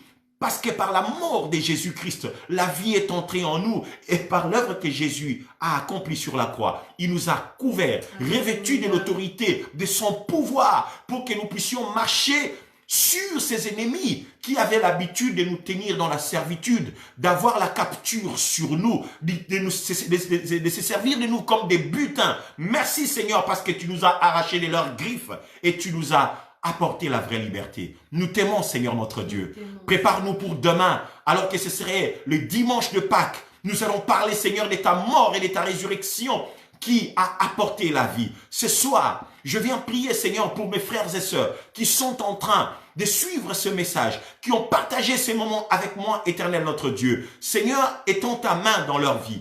Déverse, Seigneur, ta vie en eux, dans la vie spirituelle de quiconque, où la mort s'était installée, dans la vie de quiconque, où le venin du serpent ancien était opérationnel, agissant. Seigneur, détruis ces venins, réveille, ressuscite tes enfants, Seigneur notre Dieu, qui portaient la mort en eux sans le savoir. Ceux qui s'étaient endormis sans s'en rendre compte que la mort les avait déjà surpris. Ressuscite-les, Seigneur. En ce week-end pascal, souffle ta vie par le biais de la parole que nous venons de partager, par le biais de la parole que nous venons, Seigneur notre Dieu, de proclamer.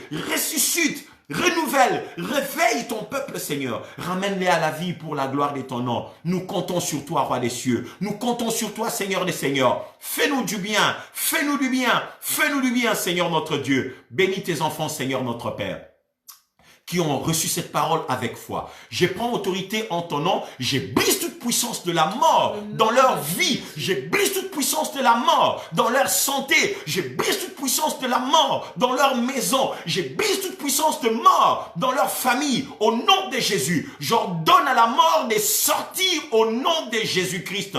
Je déclare au nom de Jésus-Christ que je ne mourrai pas, je vivrai. Mon frère ne mourra pas, il vivra. Ma sœur ne mourra pas, elle vivra. Déclarez avec moi, au nom de Jésus, je ne mourrai point, je vivrai. Parce que Jésus est mort pour que je vive.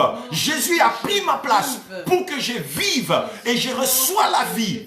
Au nom de Jésus, déclarez-les avec foi, frères et sœurs. Et que cette vérité, cette proclamation que vous déclarez maintenant, soit établie en vous. Qu'elle devienne effective en vous. Au nom puissant de Jésus, notre Seigneur et Sauveur. Que mon Dieu vous couvre de sa gloire. Que mon Dieu vous couvre de sa grâce. Que mon Dieu vous couvre à l'ombre de ses ailes. Que vous soyez cachés dans sa présence pour jouir de la sécurité. Peu importe si le fléau du coronavirus est en train de se promener, de se propager.